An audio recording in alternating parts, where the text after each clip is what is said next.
when we started out, there was no question that you just sensed some things were already happening.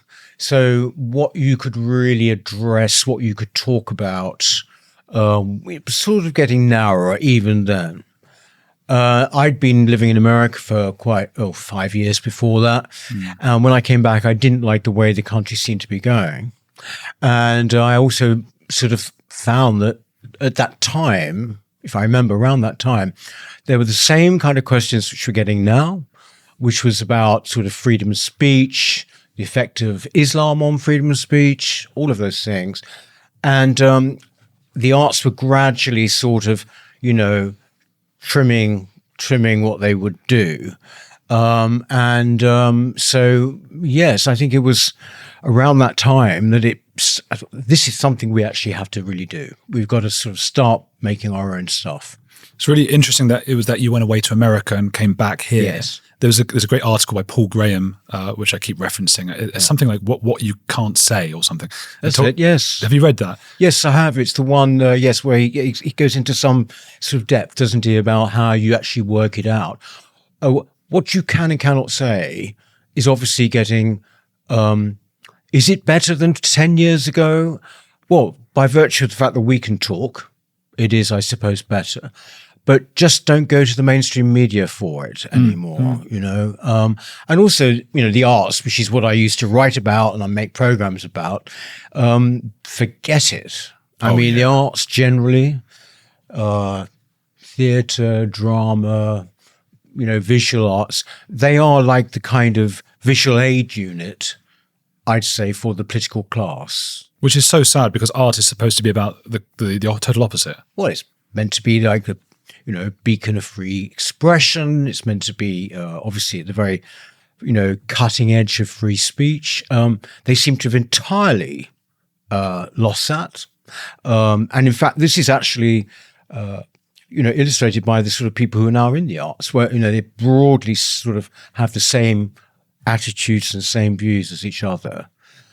And so it's, You will not see, for example, a drama on the BBC or a play in the West End, which, for example, is critical of multiculturalism in some ways, or, for example, looks at the effects of mass migration on a town in England, for example. You just, unless it's going to be very, very pro-immigration and, basically negative about the inhabitants, you won't see it.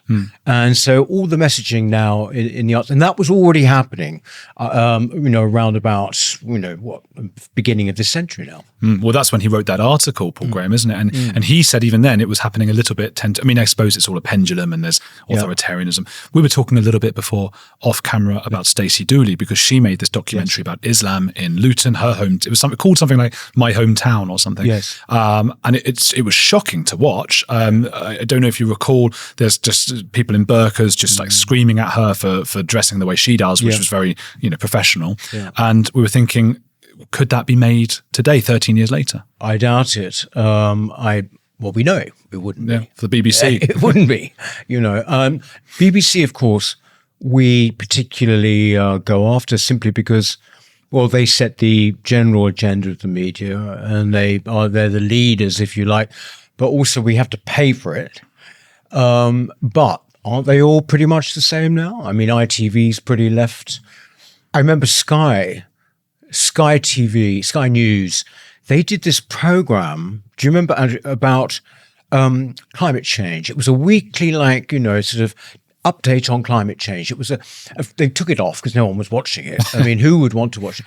But, that was sort of quite acceptable to do. Of course, it was like why we should really be, keeping you informed of what's happening with climate change. Can you imagine, a broadcaster doing a weekly program on the effects of migration, for example, or what's happening in migration this week, or what's happening with the boats this week? It would get a lot of views. It's just, inconceivable. Does that suggest that the ideology is more powerful than their own interests because they want a lot of views, surely? Well, you would think, wouldn't you? I mean, it's a bit like when people say, We want to get people into the theatre. That's one of the oldest ones in the book. We want to get more working class people into the theatre, and and have a wider audience. And you used to think, well, why don't you start making plays, for example, that actually might speak to the sort of things that they experience every day? Why? That's the way to get it. And it's the same for television, I think. I think that what it is a kind of groupthink, which basically believes a certain thing, so it wouldn't occur to them to actually do something which is in any way critical of those views. It just wouldn't occur to them. And they wouldn't even see it, many of them, I think, as a kind of political thing. They just think it's the way that good people think.